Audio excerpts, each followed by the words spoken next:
Today we're looking at remote work flip-flops, mass firings, and a military parade that could cost over $45 million because the president needs his parade. And then we have a member of DOGE getting fired because of something he said during an interview. Why is this happening? Let's get into it.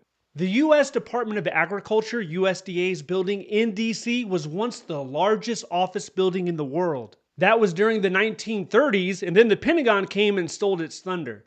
So USDA, that building is being planned to house thousands of soldiers for this upcoming parade. June 14th, mark your calendar, that's the Army's 250-year anniversary, and also, it just so happens to be Trump's birthday. President Trump turned 79 years old.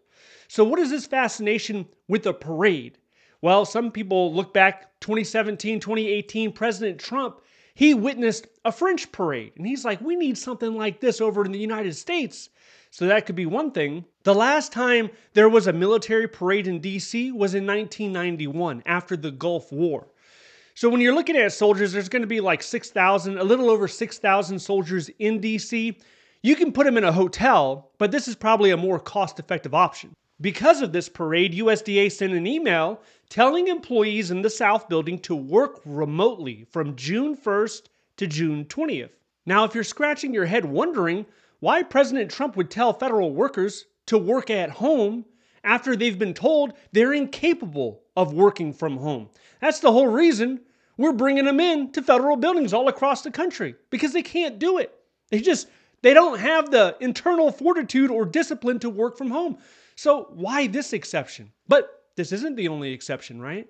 Because if it's inclement weather, if it's hailing or snowing outside in some areas, then you can work from home in that case. Or if you're highly skilled, look at the FDA. If you're a food scientist, well then you can work from home in that situation. So you can do it, there's just exceptions. Doesn't make a lot of sense, but I got it. These federal workers, they have to stay at home because their workplace is being turned into a barracks to house these soldiers who are marching in the parade.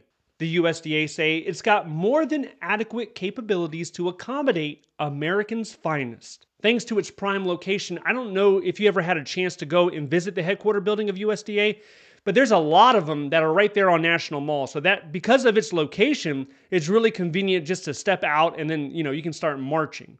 Now, they've done somewhat similar things in the past when it comes to presidential inaugurations, where they've housed people, they can sleep there, they can eat there, they can shower there.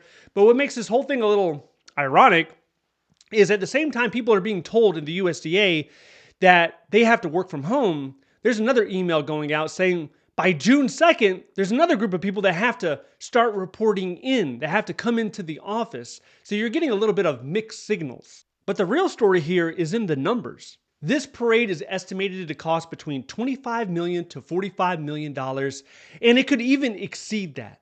This is strange from the president, who's the efficiency guy. He's the drain the swamp guy. He's going to safeguard the taxpayer dollars. Then why would you spend tens of millions of dollars on a parade? To benefit who? Not the troops. The troops don't really care, to be honest with you. They're probably a little disappointed or upset they have to leave their families for multiple days to come to DC. It's going to take more than one day. They have to do rehearsals. They have to stage it, logistics, the whole thing. So it's not for them. Is it for the president? Is it for his ego? Is it a signal to the international community, to different countries, like, look how strong we are? Maybe.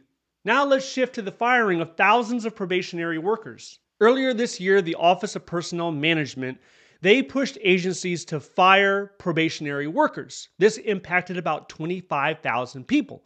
Now, these workers, since they're on probationary status, they didn't have appeal rights. Well, they just scored a big win. A Merit Systems Protection Board administrative judge ruled that these firings can be challenged as a class action. That's huge because normally this wouldn't happen. Now, when the judge is making this ruling, I believe it's directed more towards a population of Department of Homeland Security employees, but it should be able to be expanded out to other agencies as well. The argument here is these are not one-offs. This is a reduction in force by another name. You know what the other name was? Poor performance was the other name.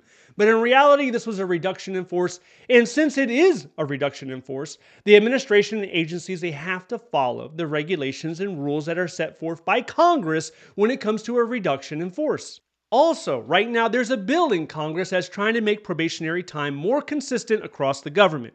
It would be 12 months for everyone. This allows people, federal employees, to gain their protections sooner.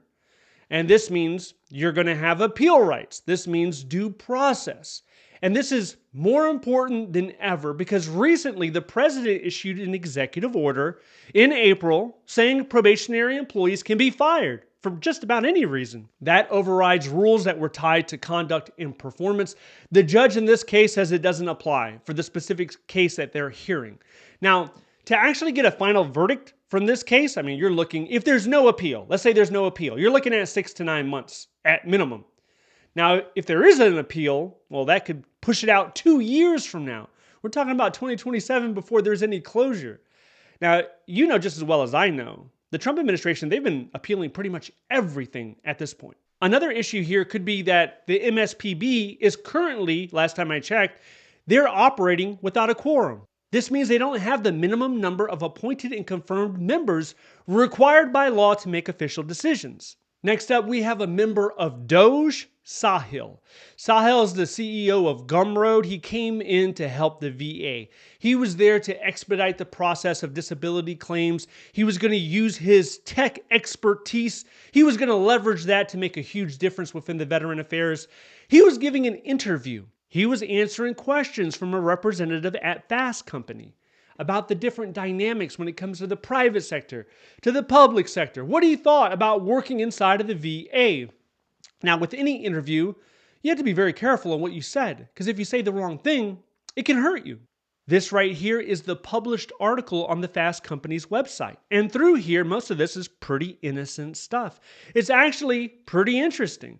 But he said a few things people didn't like about the federal agency and the government in whole. He explained that he was hired to hunt down inefficiencies.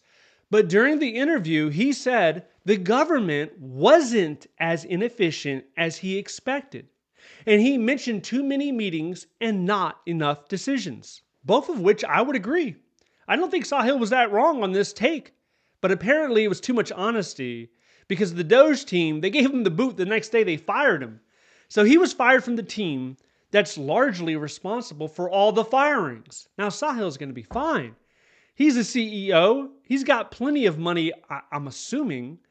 But the middle-class Americans, the tens of thousands, the hundreds of thousands of individuals that were fired across the government, across the country, they're in the middle class. So they're scrambling.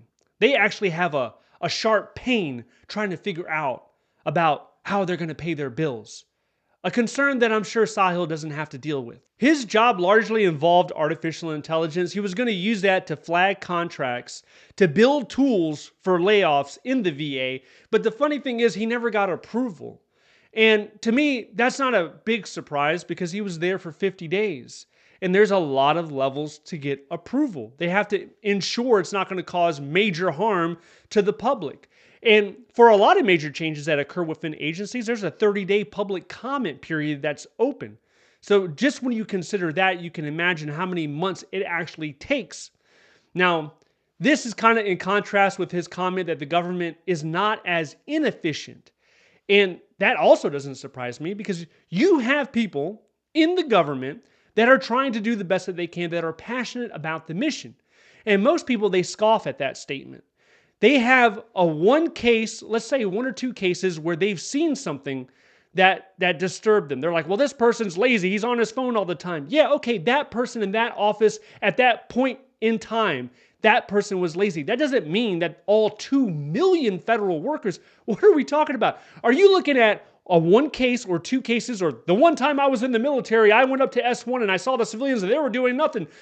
You're using that one example to assume you understand how the federal workforce operates and what type of people do they have. Like in any organization, you have the top 10%, you have stellar rock stars, and then you have the bottom 10% that are dragging the organization down. Also, it's not just federal workers and agencies that are feeling the pain.